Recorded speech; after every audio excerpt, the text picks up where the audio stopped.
அம்மாவின் கையளவு சோறு சேனல் நண்பர்கள் அனைவருக்கும் வணக்கம். 2 வகையான இன்றைக்கி சிக்கன் பிரியாணி தாங்க பண்ண போகிறோம். ரொம்ப ஈஸியாக டக்குன்னு செய்யக்கூடிய ரொம்ப டேஸ்டான பிரியாணியும் கூட. ஒரு பாத்திரத்தில் மஞ்சத்தூள் சேர்த்துருக்குறேன், இன்னொரு பாத்திரத்தில் சிக்கன் 300 கிராம் கழுவி வச்சுருக்கேன். சிக்கன்லேயும் மஞ்சத்தூள் 1/2 ஸ்பூன் சேர்த்துக்கிறேன். இந்த பாத்திரத்தில் 2 ஸ்பூன் அளவுக்கு 2.5 ஸ்பூன் அளவுக்கு இஞ்சி பூண்டு பேஸ்ட்டும், சிக்கன் இருக்கிற பாத்திரத்தில் 1 ஸ்பூன் அளவுக்கு இஞ்சி பூண்டு பேஸ்ட்டும் சேர்த்துருக்குறேன். புளிப்பு இல்லாத தயிர் எடுத்துக்கோங்க. நம்ம சிக்கனில் 2 ஸ்பூன் அளவுக்கு புளிப்பில்லாத தயிர் சேர்த்துக்கலாம். இந்த பாத்திரத்தில் 3 ஸ்பூன் அளவுக்கு புளிப்பில்லாத தயிர் சேர்த்துக்கலாம். சீரகத்தூள் 1/2 ஸ்பூன் அளவுக்கு இந்த பாத்திரத்தில் சேர்த்துக்கலாம். நம்ம சிக்கன் சேர்த்துருக்கிறதுல வெறும் தயிர், மஞ்சத்தூள், உப்பு, இஞ்சி பூண்டு பேஸ்ட் இது மட்டும் சேர்த்து நம்ம பரட்டி ஊற வச்சிடலாம். அது சீரக சம்பா அரிசியில் சிக்கன் பிரியாணி பண்ணுறதுக்காக, அதுவும் மண் சட்டியில் செய்கிறதுக்காக அந்த சிக்கனை ரெடி பண்ணி வச்சுருக்குறோம். இதில் இப்போ ஹோம்மேட் கரம் மசாலா 2 ஸ்பூன் அளவும், உப்பு அதாவது நான் 1/2 கிலோ அளவுக்கு லெக் பீஸ் எடுத்துருக்கிறேன், அதுக்கு தேவையான அளவுக்கு உப்பு சேர்த்துருக்கேன். மிளகுத்தூள் 1 ஸ்பூன் சேர்த்துருக்குறேன்.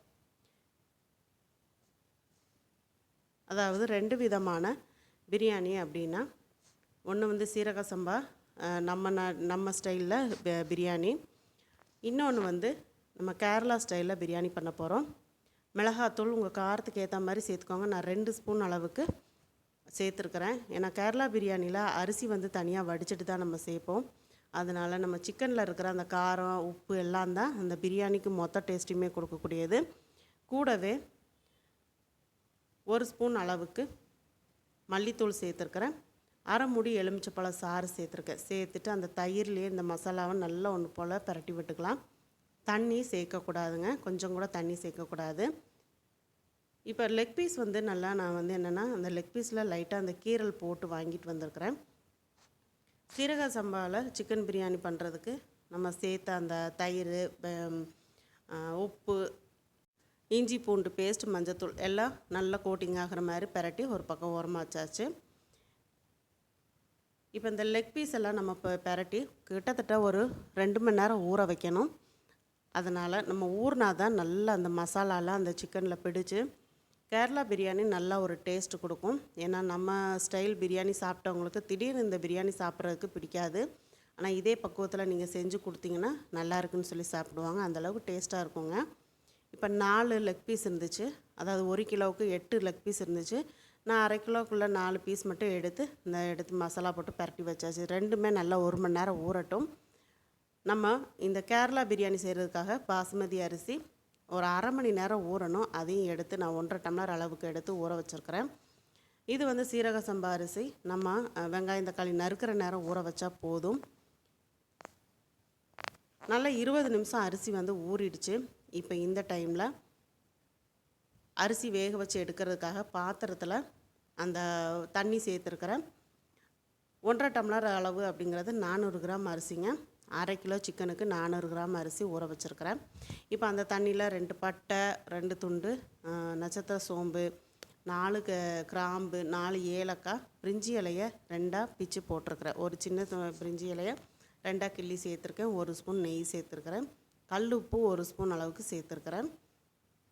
தண்ணி லைட்டாக கொதி வரும்போதே நம்ம ஊற வச்ச அரிசியை சேர்த்துடலாம். அரிசியை சேர்த்துட்டு மீடியம் ஃப்ளேமில் வச்சே வேக வச்சோம் அப்படின்னா உடையாமல் வெந்து வந்துடும். அந்த நெய் வந்து நம்ம பாஸ்மதி அரிசியில் சேர்த்து செய்யும்போது ஒன்று நல்லா ஃப்ளேவராக இருக்கும், இன்னொன்று வந்து நல்லா உதிரி உதிரியாக அரிசி வந்து ஒன்றோட ஒன்று ஒட்டாமல் நல்லா உதிரி உதிரியாக வரும். அதுக்காக தான் நம்ம அந்த நெய் சேர்த்தது. இப்போ எல்லாம் அரிசியெல்லாம் சேர்த்துட்டு புதினா இலைகள் ஒரு 4-5 இலைகளை சேர்த்துட்டு அரிசியை வேக விட்டுடலாம். நான் ஏன் முதல்ல நான் புதினா இலைகள் சேர்க்கலை அப்படின்னா, தண்ணி கொதிக்கும் போது நம்ம சேர்த்துட்டோம் அப்படின்னா அந்த புதினாவோட ஃப்ளேவர் வந்து அரிசியில் அந்த தண்ணியில் இறங்க ஆரம்பிச்சிடும். அதனால தான் அரிசி சேர்த்துட்டு அதுக்கப்புறம் புதினா இலைகளை சேர்த்தேன். இப்போ சீரக சம்பா பிரியாணி பண்ணுறதுக்கு மண் சட்டி அடுப்பில் வச்சுருக்குறாங்க. ஒரு 150 ml எண்ணெய் சேர்த்துக்கலாம். எண்ணெய் நல்லா சூடானதும் பட்டை, கிராம்பு, ஏலக்காய், பிரிஞ்சி இலை, நட்சத்திர சோம்பு இதுகளை சேர்த்தாச்சு. லைட்டாக அது பொரிஞ்சு வரட்டும். நறுக்கி வச்ச வெங்காயம், அதாவது மீடியம் சைஸ் வெங்காயம் 3 வெங்காயம் சேர்த்துருக்குறேன். நான் எடுத்துருக்கிறது 200 கிராம் அரிசி. 300 கிராம் சிக்கன் எடுத்துருக்கிறேன். இப்போ கல்லுப்பு 1 ஸ்பூன் அளவுக்கு சேர்த்துட்டு வெங்காயத்தை நல்லா வதக்கிக்கலாம். வெங்காயம் வந்து ரொம்ப நிறம் மாறக்கூடாது. கொஞ்சம் அந்த கண்ணாடி பதம் வர்ற அளவுக்கு வதக்கி விட்டுக்கணும். அரிசி பாருங்கள், நான் ஊற வச்சாச்சு. வெங்காயம் தக்காளி நறுக்கும் போதே நான் ஊற வச்சுட்டேன் அரிசி. அது பாட்டுக்கு ஒரு பக்கம் ஊறிட்டுருக்கட்டும். 2 தடவை கழுவிட்டு ஊற வச்சுக்கோங்க அரிசியை எப்போவுமே. இப்போ நல்லா வெங்காயம் வதங்கிடுச்சு. இப்போ மீடியம் சைஸில் 3 தக்காளி பழம், பழுத்த தக்காளி பழம் சேர்த்து நல்லா வதக்கி விட்டுடலாம். தக்காளி நல்லா கொஞ்சம் மசிகிற மாதிரி வதக்கி விட்டுக்கோங்க. இந்த மாதிரி நல்லா வதக்கி விட்டோடனே இஞ்சி பூண்டு பேஸ்ட்டு 1 ஸ்பூன் சேர்த்துக்கலாம். ஆல்ரெடி நம்ம சிக்கனில் ஊறுறதுக்காக 1 ஸ்பூன் இஞ்சி பூண்டு பேஸ்ட்டு சேர்த்துருக்கோம். இப்போ இந்த வெங்காய தக்காளியோட 1 ஸ்பூன் அளவுக்கு இஞ்சி பூண்டு பேஸ்ட்டு பச்சை வாசம் போக வதக்கிட்டு ஊற வச்ச சிக்கனை சேர்த்துடலாம். சேர்த்துட்டு மீடியம் ஃப்ளேமில் வச்சு வதக்கி விடுங்க. மீடியம் ஃப்ளேமில் வச்சு வதக்கும்போது அந்த தயிர்லேயே அந்த எண்ணெயிலையும் ரெண்டுலேயும் சிக்கன் வந்து நல்லா சாஃப்டாக வெந்து வந்துடும். நல்லா இந்த தயிர் வந்து எதுக்காகனா அந்த சிக்கன் வந்து நல்லா சாஃப்டாக வெந்து வர்றதுக்காக தான் தயிர் சேர்க்குறது. நீங்கள் சிக்கன் செய்கிறப்போ இந்த மாதிரி செஞ்சு பாருங்கள். நாராக இல்லாமல் நல்லா சூப்பராக வெந்து வரும், பஞ்சு மாதிரி இருக்கும். 2 ஸ்பூன் அளவுக்கு ஹோம்மேட் கரம் மசாலா சேர்த்துருக்குறேன். மிளகாத்தூள் உங்கள் காரத்துக்கு ஏற்ற மாதிரி நீங்கள் சேர்த்துக்கோங்க. நான் சின்ன ஸ்பூனுங்கிறதுனால 2 ஸ்பூன் அளவுக்கு மிளகாத்தூள் சேர்த்துருக்குறேன். இப்போ மீடியம் ஃப்ளேமில் வச்சுட்டு நல்லா பெரட்டி விட்டுக்கலாம். கொஞ்சமாக மல்லி புதினா சேர்த்து பெரட்டி விட்டுக்கோங்க. இந்த மாதிரி நல்லா மசாலாவை நல்லா பெரட்டி விட்டோம் அப்படின்னா நல்லா வாசம் வரும். இப்போ அந்த பக்கம் அரிசி வெந்துட்டுருக்கு பாருங்கள். கொஞ்சம் கிளறி விட்டுட்டிங்க அப்படின்னா ஒன்று போல் வெந்து வரும். இல்லை அப்படின்னா அடியில் உள்ள சாதம் குழஞ்சி மேலே உள்ள சாதம் பருக்கையாக இருக்கும். இப்போ சாதம் வந்து நல்லா வெந்துடுச்சு. இந்த மாதிரி வடிகட்டி எல்லார் வீட்லேயுமே இருக்கும். காய் வடிகட்டுறதுக்காக வாங்கி வச்சுருப்போம். இப்போ இந்த அரிசியை வடிச்சிடலாம். இதில் கரண்டி வச்சு இந்த மாதிரி அடியில் ஒரு பாத்திரம் வச்சு மேலே அந்த ஜல்லடையை வச்சிட்டிங்க அப்படின்னா நல்லா தண்ணி வடிஞ்சிரும். இந்த மாதிரி தான் கேரளா பிரியாணி சாதம் வடிச்சிட்டு செய்வாங்க. ஆனால் நல்லா மணமாகவும் இருக்கும், டேஸ்ட்டாகவும் இருக்கும். சாதத்தை அந்த ஜல்லடையில் வடிய வச்சாச்சு. இப்போ இங்கே சிக்கனும் நல்லா மசாலாவோட நல்லா பிரண்டு நல்லா வெந்துடுச்சு. இப்போ இந்த டைமில் அரிசி ஊற வச்சோம் இல்லையா, அந்த தண்ணி ஒரு 1/2 டம்ளர் எடுத்துக்கிறேன். நம்ம 1.5 டம்ளர் அரிசிக்கு அதாவது 1 டம்ளர் அரிசிக்கு 1.5 டம்ளர் தண்ணி சேர்க்கணும். 1/2 டம்ளர் வந்து நம்ம அரிசி ஊற வச்ச தண்ணி சேர்த்துக்கலாம். சேர்த்துட்டு நார்மல் வாட்டர் 1 டம்ளர் சேர்த்துக்கோங்க. 1.5 டம்ளர் அளவுக்கு தண்ணி சேர்த்துருக்கிறேன். அரிசியை வந்து சுத்தமாக தண்ணி இல்லாமல் வடிக்க வேண்டாம். ஏன்னா மண் சட்டியில் செய்கிற பிரியாணிங்கிறதுனால தண்ணி வந்து கூடுதல் 1/2 டம்ளர் இருந்தால் தான் கரெக்டாக இருக்கும். இப்போ உப்பு செக் பண்ணிக்கோங்க. உப்பு பத்தலை அப்படின்னா உப்பு சேர்த்துட்டு நல்லா கிளறி விட்டுக்கோங்க. மீதி இருக்கிற மல்லி கருவேப்பிலையும் சேர்த்துடலாம், மல்லி புதினாவும் சேர்த்துடலாம். மல்லி புதினா சேர்த்துட்டு ஒன்று போல் கலந்து விட்டுக்கோங்க. இப்போ தட்டு போட்டு நல்லா அந்த தண்ணி நல்லா ஒரு கொதி வர்ற அளவுக்கு கொதிக்க விட்டுக்கோங்க. நல்லா ஒரு கொதி வந்ததுக்கப்புறம் ஊற வச்ச அரிசியை அந்த தண்ணியோடையே சேர்த்துக்கலாம். மண் சட்டியில் பிரியாணி செய்கிறப்போ நம்ம நார்மலாக 1 டம்ளர் அரிசிக்கு 1.5 டம்ளர் தண்ணி சேர்க்குறோம் அப்படின்னா மண் சட்டியில் செய்யும்போது கூடுதலாக 1/2 டம்ளர் சேர்த்துக்கிறது தான் கரெக்டான பக்குவமாக இருக்கும். சின்ன சின்ன டிப்ஸுகளோட மண் சட்டியில் நீங்கள் பிரியாணி செஞ்சு பார்த்துட்டு டேஸ்ட் பண்ணிட்டீங்க அப்படின்னா அதே தான் ஃபாலோ பண்ணுவீங்க. அந்த அளவுக்கு டேஸ்ட்டாக இருக்கும். அரிசியை சேர்த்துட்டு நல்லா ஒன்று போல் கலந்து விட்டுட்டு 1/2 மூடி எலுமிச்சப்பழ சாறு சேர்த்து விட்டுட்டு நல்லா கலந்து விட்டுக்கலாம். எலுமிச்சப்பழ சாறு சேர்க்கும்போது சாப்பாடு உதிரி உதிரியாக ஒன்றோட ஒன்று ஒட்டாமல் பிரியாணி வந்து நல்லா சூப்பராக வருங்க. இப்போது ஒரு மீடியம் ஃப்ளேமில் கரெக்டாக 5 நிமிஷம் விட்டுட்டு ஓப்பன் பண்ணி இந்த மாதிரி கிளறி விட்டுக்கோங்க. ஒரு ஸ்பூன்லேருந்து 1.5 ஸ்பூன் அளவுக்கு நெய் விட்டுக்கலாம். நெய் விட்டுட்டு நம்ம லாஸ்ட்டாக இப்படி நெய் விடும்போது அந்த சாப்பாடு எவ்வளோ நேரம் ஆனாலும் விரைச்சி போகாமல் நல்ல ஒரு அந்த பிசுபிசுப்பு தன்மையோட அந்த பிரியாணி வந்து சூப்பராக இருக்கும். ஆறி போனாலும் உங்களுக்கு விதையாக இருக்காது, நல்லாயிருக்கும் டேஸ்ட்டாக. இப்போ அந்த பக்கம் அடுப்பில் நான் வந்து தம்முக்கு பழைய தோசைக்கல்லை வச்சுட்டு மேலே இந்த மாதிரி வளையம் வச்சுருக்கிறேன். இந்த மாதிரி வளையம் உங்கள்கிட்ட இல்லை அப்படின்னா ஒரு தட்டு வச்சு அது மேலே இந்த மண் சட்டியை வைங்க. டைரெக்டாக நம்ம தோசைக்கல்லில் மண் சட்டியை வச்சோம் அப்படின்னா மண் சட்டி விரிசல் விட ஆரம்பிக்கும். அதனால் இந்த மாதிரி வச்சிட்டிங்கன்னா உங்களுக்கு பிரியாணி அடிப்பிடிக்கவும் செய்யாது, நல்லா ஒன்று போல் தம்மாய் வரும். ஹை ஃப்ளேமில் 5 நிமிஷம் வச்சுக்கோங்க. இந்த பக்கம் பாஸ்மதி அரிசி நம்ம பிரியாணி செய்கிறதுக்காக வெங்காயத்தை பொரித்து எடுத்துக்கலாம். நான் ஒரு 200 கிராம் வெங்காயம் நீளமாக நான் கட் பண்ணி வச்சுருக்கேன். இதை வந்து நல்லா செவந்து வர்ற அளவுக்கு பொரித்து எடுத்துக்கோங்க. கிளறி விட்டு ஒன்று போல் கரண்டி வச்சு கிளறி விட்டு நம்ம பொரித்தோம் அப்படின்னா நல்லா பொரிஞ்சு வந்துடும்.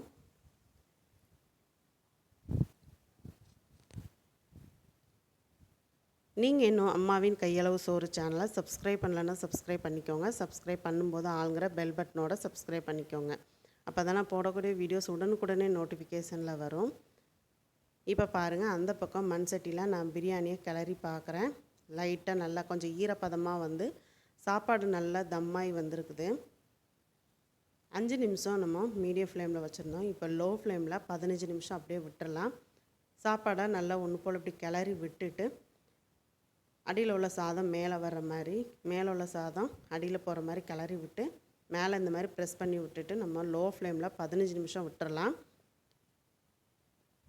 இந்த மாதிரி விடும்போது சூப்பராக உங்களுக்கு தம்மாய் வரும். இங்கே வெங்காயம் நல்லா இந்த மாதிரி நிறம் மாறி வந்தோடனே நம்ம இதை ஒரு தட்டுக்கு மாற்றிடலாம். தட்டுக்கு மாற்றினதுக்கப்புறம் நல்லா ஆறுனதுக்கப்புறம் இந்த வெங்காயம் நல்லா மொறு மொறுன்னு வந்துடும். உங்களுக்கு இந்த வீடியோ பிடிச்சிருந்ததுன்னா நண்பர்களுக்கு ஷேர் பண்ணுங்கள், மறக்காமல் லைக் பண்ணுங்கள். வீடியோ பற்றின கருத்துக்களை கமெண்ட் பாக்ஸில் சொல்ல மறக்காதீங்க. எப்போவுமே ஒரே மாதிரி நம்ம ஸ்டைலில் நம்ம பிரியாணி செஞ்சிட்ருக்குறோம். ஒரு தடவை இந்த மாதிரி நீங்கள் மாறுதலாக கொஞ்சம் செஞ்சு பார்த்தீங்க அப்படின்னா வீட்டில் இருக்கிறவங்க சாப்பிட்டு ரொம்ப நல்லா இருக்குதுன்னு சொல்லுவாங்க. வெறும் தயிர் சம்பல் மட்டுமே போதும், அந்த அளவுக்கு டேஸ்ட்டாக இருக்கும். ஒரு 10 முந்திரி பருப்பை வறுத்து எடுத்துக்கலாம். ரொம்ப கருகிற அளவுக்கு இல்லாமல் லேசாக செவந்து வர்ற அளவுக்கு வறுத்து எடுத்துக்கோங்க. இந்த வெங்காயம் எடுத்து வச்சோம் இல்லையா, அதோடைய நம்ம இந்த முந்திரி பருப்பை எடுத்து வச்சிடலாம். இப்போ இந்த எண்ணெயை நம்ம வேஸ்ட் பண்ண போகிறதில்ல.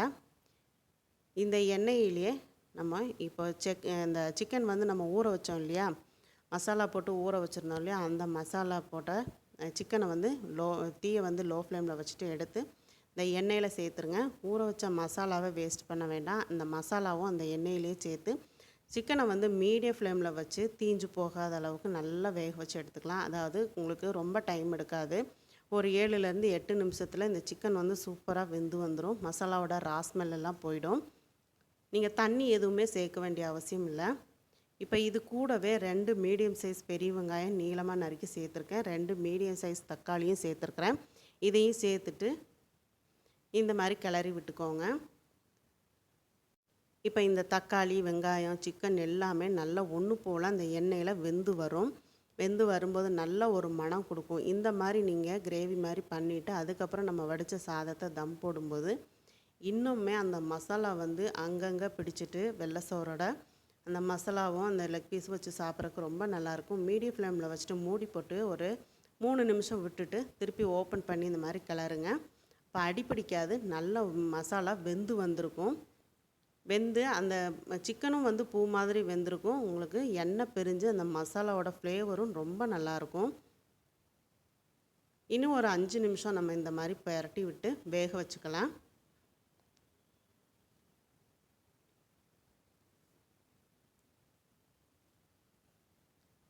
இப்போது நம்ம அரிசி வடித்தோம் இல்லையா, அந்த தண்ணி நான் ஒரு அரை கப் எடுத்துக்கிறேன்.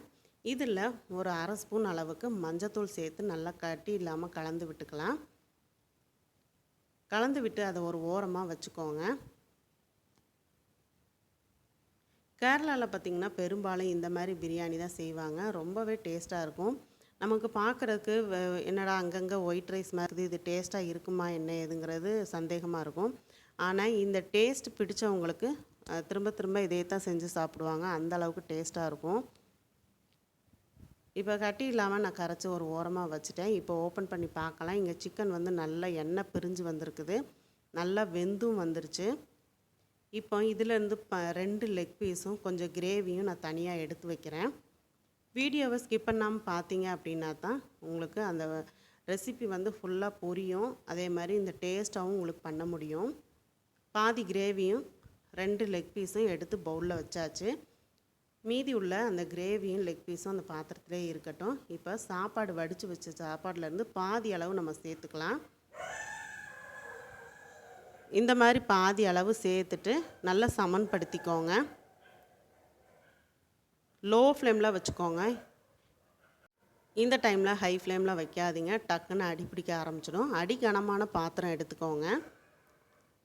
இப்போ நம்ம பொரிச்சு வச்சுருந்தோம் இல்லையா, வெங்காயமும் முந்திரி பருப்பும், அதை நம்ம கொஞ்சமாக சேர்த்துக்கலாம். நிறைய ஃபுல்லாக சேர்க்க வேண்டாம். லேசாக மேலாப்பில் தூவி விட்டுட்டு மீதி இருக்கிற அந்த சாதத்தை ஃபுல்லாகவே நம்ம சேர்த்துடலாங்க. இந்த மாதிரி ஃபுல்லாக சேர்த்து விட்டுட்டிங்க அப்படின்னா லைட்டாக அப்படி ப்ரெஸ் பண்ணி விட்டுருங்க சேர்த்துட்டு.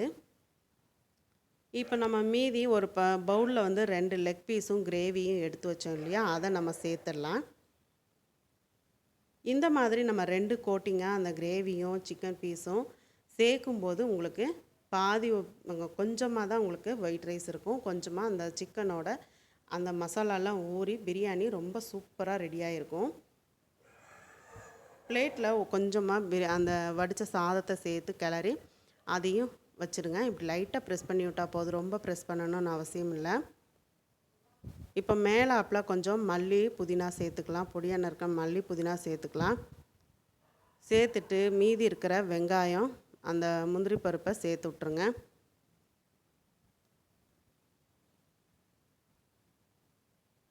இந்த மாதிரி சேர்த்துட்டு நம்ம மூடி போட்டு கரெக்டாக ஒரு தோசைக்கல்லில் பழைய தோசைக்கல் எடுத்துக்கோங்க, தம் போட்டுடலாம்.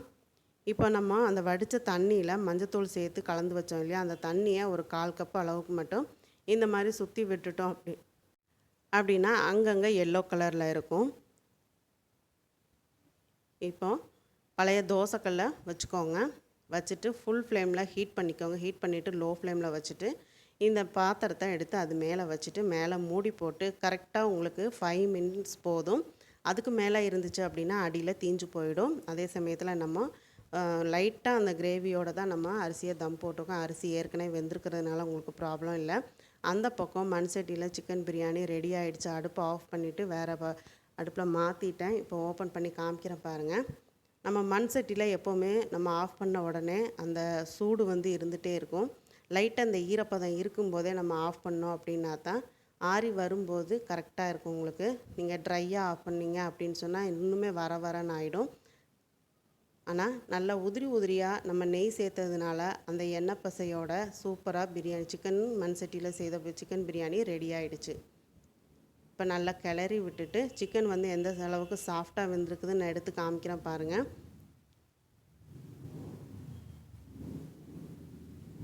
ஒரு ஸ்பூன் வச்சு லைட்டாக அப்படி கிள்ளினீங்கனாலே சிக்கன் வந்து சாஃப்டாக வெந்திருக்கிறது நல்லா உடஞ்சி வரும். சூப்பரான சீரக சம்பாவில் மண் சட்டியில் செய்த சிக்கன் பிரியாணி ரெடி ஆகிடுச்சு.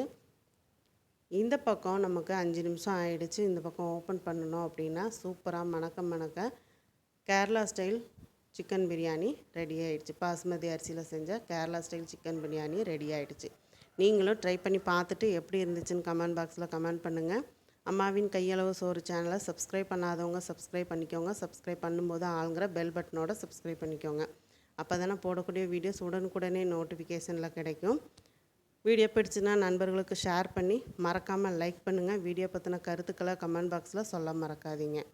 சூப்பரான 2 விதமான பிரியாணி ரெடி ஆயிடுச்சு. வாங்க சாப்பிட்லாம். மீண்டும் அடுத்த வீடியோவில் சந்திக்கிறேன். நன்றி, வணக்கம்.